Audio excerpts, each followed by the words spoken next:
মমতা বন্দ্যোপাধ্যায় একেবারে স্পষ্ট করে দিলেন যে দলের প্রার্থী প্রসূন বন্দ্যোপাধ্যায় পরিবারতন্ত্র করেন না, এটাই তার প্রমাণ। আর তা শোনার পরে, এই ক্ষোভ প্রকাশের পরেই কিন্তু স্বপন বন্দ্যোপাধ্যায় অর্থাৎ মুখ্যমন্ত্রী ভাই বাবুন বন্দ্যোপাধ্যায় তিনি বলছেন মমতা বন্দ্যোপাধ্যায় অভিভাবক হিসেবে যা বলেছেন তা তিনি মাথা পেতে নিচ্ছেন।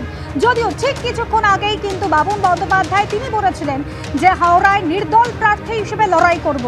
মোহনবাগানের এজিএম এর সময় প্রসূন যে দুর্ব্যবহার করেছিলেন তা ভুলিনি, নির্দল প্রার্থী হয়ে দাঁড়াবো। তিনি হয়তো না বলবেন, তবু দাঁড়াচ্ছি।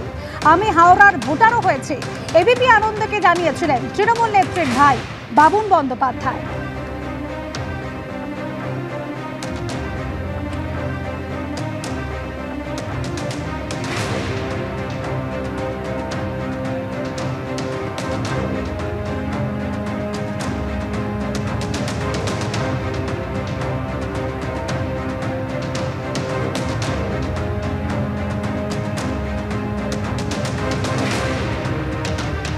এবিপি আনন্দকে ঠিক কি বলেছিলেন বাবুন বন্দ্যোপাধ্যায় শোনাবো।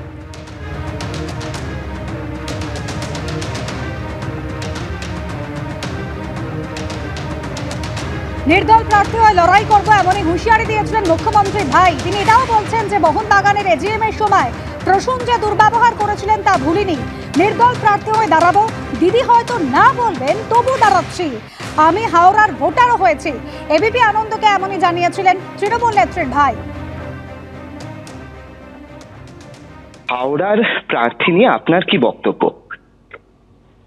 হাওড়ার প্রার্থী নিয়ে আমার বক্তব্য হচ্ছে, দিদিমণি 365 দিন মানুষের সঙ্গে কাজ করে। দিদিমণি আমাদের ভগবান। দিদিমণি যে পথে আমাদের এগোবে আমি তার সেই পথেই এগোবো। কিন্তু এই মানুষটাকে প্রার্থী করার জন্যে আমার একটা ক্ষোভ, এই কারণেই ক্ষোভ, যে মানুষটা মোহনবাগান ক্লাবের এজিএম এর সময় আমার প্রতি যে দুর্ব্যবহার করেছিল সেটা পশ্চিমবঙ্গের প্রতিটা মানুষ জানে।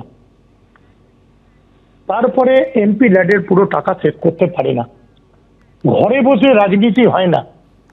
তার জন্য চিন্তা ভাবনা করেছি যে নির্দল প্রার্থী হলেও আমি হাওড়ায় হয়তো দাঁড়াতে পারি। হাওড়ায় আপনি নির্দল প্রার্থী হয়ে মানে প্রসূন বন্দ্যোপাধ্যায়ের বিরুদ্ধে আপনি প্রার্থী হবেন? হ্যাঁ, আমি প্রসূন বন্দ্যোপাধ্যায় না নির্দল প্রার্থী হিসেবে দাঁড়াবো। মানে কার বিরুদ্ধে দাঁড়াচ্ছেন? কার বিরুদ্ধে কি বিরুদ্ধে আপনি বুঝতে পারবেন কার বিরুদ্ধে দাঁড়াচ্ছি। আমি নির্দল প্রার্থী হিসেবে দাঁড়াবো। কোন কেন্দ্র থেকে দাঁড়াবেন? হাওড়া।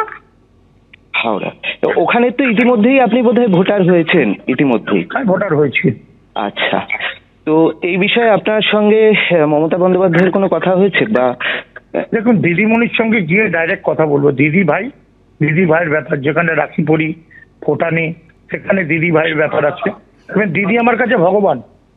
দিদির কথা আমি অক্ষরে অক্ষরে পালন করি। দিদির সঙ্গে আমার কোনো মতভেদ নেই, তার মতভেদ হওয়ার কোনো জায়গাও নেই। তাহলে আপনি নির্দল প্রার্থী হিসেবে দাঁড়াচ্ছেন বা দাঁড়ানোর হিসেবে দাঁড়াবো, সেটা নিশ্চয়ই দিদির কাছ থেকে আশীর্বাদ চাইবো। দিদি হয়তো না বলবে, আমি জানি। দিদি হয়তো না বলবে জানি, তাহলে আমি দিদিকে বোঝানোর চেষ্টা করবো কেন দাঁড়াচ্ছি। নির্দল প্রার্থী হিসেবে ভোটে দাঁড়ানোর কথা বললেন বাবুন বন্দ্যোপাধ্যায়। আর তার কয়েক ঘন্টার মধ্যেই মমতা বন্দ্যোপাধ্যায় ক্ষোভ প্রকাশ করে বলেন যে ভাই হিসেবে তার সঙ্গে সমস্ত সম্পর্ক ছিন্ন করছেন। আর ঠিক তারপরে তার ইউটার্ন।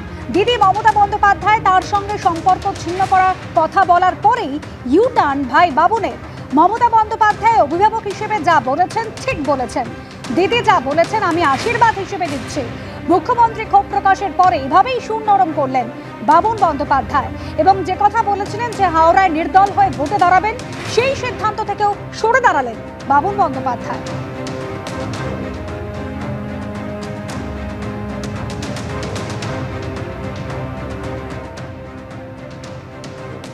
বলছি, মমতা বন্দ্যোপাধ্যায় আজকে সাংবাদিক বৈঠক করেছেন, করে তিনি বলেছেন যে আমার পরিবার বলে কিছু নেই, পরিবারকে বাদ দিয়ে যে যার খেলা খেলুক। কি বলবেন? আমি একটা জিনিস মনে করি, অভিভাবক হিসেবে মমতা বন্দ্যোপাধ্যায় যেটা বলেছে ঠিক বলেছে। আর অভিভাবক তো দিদি, কারণ মা বাবা মরে যাওয়ার পরে রক্তের একমাত্র জিনিস দিদি। দিদি আমার কোলে কোলে মানুষ করেছে। দিদি যা কিছু বলছে এটা আমার কাছে আশীর্বাদ হিসেবে নিচ্ছে। কিন্তু উনি বলছেন যে আর আজ থেকে আমার কেউ ভাই দিদির হিসেবে- সঙ্গে দেখা করব, আমি হ্যাঁ। গিয়ে দিদির সঙ্গে গিয়ে দেখা করবো। আর আপনি কি নির্দল প্রার্থী হিসেবে লড়বেন? না, এই মুহূর্তে আমি কিচ্ছু করব না, যা করব মমতা বন্দ্যোপাধ্যায়ের কথা না শুনে কোনো কাজ করব না। কিন্তু তিনিই বলছেন আজকে একটু আগে সাংবাদিক বৈঠক করে যে আজ আমি থেকে সব- আমার ভাই আমি সব হিসেবে কোনো শুনেছি, পরিচয় দেবেন না, কোনো আমার অসুবিধা সঙ্গে নেই, কোনো অসুবিধা নেই সম্পর্ক আমার। ছিন্ন করলাম। দিদি বলতেই পারে, কোনো মা বাবা তারা বলে না কুলাঙ্গার ছেলে বাড়ি থেকে বেরিয়ে যা, অনেক সময় বলে। আসলে প্রথম অবস্থা রাগ, আমি হয়তো কোনো ভুল করেছি তার জন্য হয়তো বলছে। হাওড়ায় প্রসূন বন্দ্যোপাধ্যায়ের বিরুদ্ধে আপনার কি ক্ষোভ এখন রয়েছে? দেখুন, আমার ক্ষোভ একটাই রয়েছে, সেটা হচ্ছে আমি আমার ক্ষোভ যা বলবার বলেছি, কিন্তু আমি ফেসবুকে দিয়ে দিয়েছি, ঠিক আছে? আর আরেকটা বিষয় উনি বলছেন যে একটু বড় হলেই লোভ বেড়ে যায়, আমি পরিবারতন্ত্র করি না, মানে উনি মানুষতন্ত্র করি। কারণ উনি যেটা বলছেন সেটা সবই সঠিক ঠিক বলছে, আমি এইটুকু মনে করি। উনি সিনিয়র, উনি যেটা বলছে সেটাই ঠিক বলছে। আমার কথা হয়তো সেই জায়গায় আমি বলছি হয়তো আমি ভুল করেছি, সেই জন্যই বকেছে। বর্দি ছোট ভাইকে বকতেই পারে, কিন্তু সম্পর্ক ছিন্ন করার কথা বলছেন উনি, সমস্ত বলতেই পারে, সম্পর্ক। সেটা নিয়ে আমি চিন্তা করি না, আমি আবার দেখা করে নেবো। আমার ভুল ত্রুটি আছে, সেই জন্যই বলেছে হয়তো। আর আপনার তাহলে নির্দল হিসেবে আপনি লড়ছেন না, এটা বলছেন তো? না, আমার কিছু না, আমি যা কথা বলবো মমতা বন্দ্যোপাধ্যায়ের সঙ্গে কথা বলেই কাজ কিছু করবো। কিন্তু আপনি নির্দল হিসেবে লড়বেন বলে জানিয়েছিলেন কিছুক্ষণ আগে, সেই সিদ্ধান্ত কি আপনি হয়তো ভুল honor হয়েছে, করছেন? আজকে ভুল হয়েছে বলে সেই সেই ভালো ভালো একটা আশীর্বাদ পেয়েছি, সেই আশীর্বাদ দিয়ে তার সঙ্গে দেখা করে কথা বলে তারপর বলবো। মানে নির্দল হয়ে লড়বেন কি লড়বেন না? এই মুহূর্তে কোনো আমার ইচ্ছা নেই, আমি ফেসবুকে আপনাদের দিয়ে দিয়েছি, একটু দেখে নিন, গাইড দিন। আর লাস্ট প্রশ্ন হচ্ছে আপনার প্রসূন বন্দ্যোপাধ্যায়ের বিরুদ্ধে এরপর আর কোনো অসন্তোষ আছে? কিছুক্ষণ আগে আপনি এক রাশ দেখুন কি অসন্তোষের কথা আছে না বলেছেন। আছে এটা আমি দিদির সঙ্গে কথা বলে আপনাকে জানাবো।